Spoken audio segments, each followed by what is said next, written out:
Everyone, G'day, equals in Israel Torah Tours. So today I'm in Tel Afek, and while the remains of the fortress that I'm standing in are actually from the Ottoman period, really, you've had fortresses here throughout history as well, which is very important, including in the times of Tanakh.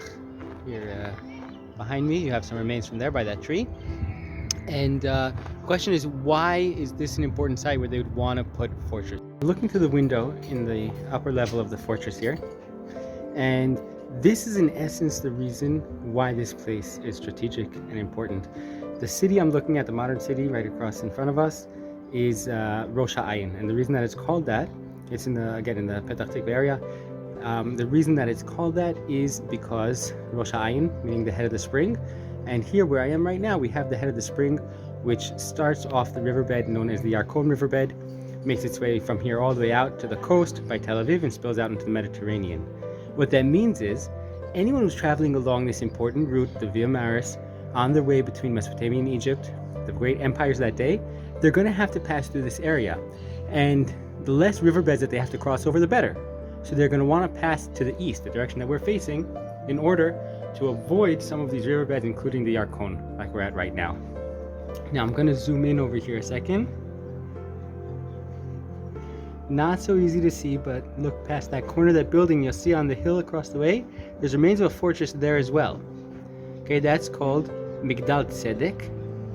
And again, that's also Ottoman, but basically that's the other side. That's already on the hills, basically the foothills of the Shomron, meaning that from here till there, that's the passage.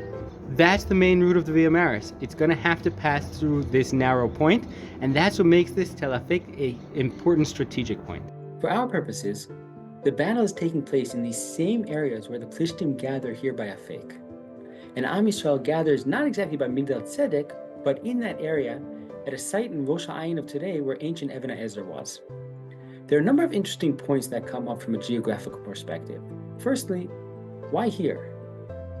My first thought would be, as this is a very strategic point on the Via Maris, that same international route between Egypt and Mesopotamia, which we've already spoken about quite a bit. If I follow the battles of the Plishtim, some will very much seem, at least at first glance, to be about controlling these routes. Settling along the routes on the southern coastal plain, battles by Afek and later on by Emek Yisrael and more. Could make sense, and I don't deny that this probably was also an important element of the Plishtim's overall strategic plans in the region. But I think that there's another goal hidden in between the lines, and as we go perek by perek and battle by battle through this Sefer and into the next, we'll gather the pieces of the puzzle that Bezrat Hashem will give us a whole new understanding of what the Plishtim really had in mind. This may already, in fact, be hinted at right here in our perek when the Aron HaBrit is brought out to battle. At this point, the Plishtim try strengthening themselves by saying, if you don't toughen up and win this battle, you'll end up serving Am Yisrael just as they have been serving you. This could be the line that gives it away. In other words, roads and routes are important, but here there's another goal added in, control over Am Yisrael. This can also be seen in the geography not mentioned in these prakim, as we'll ask, what ends up happening to Shiloh, which isn't mentioned here, but isn't mentioned again after either.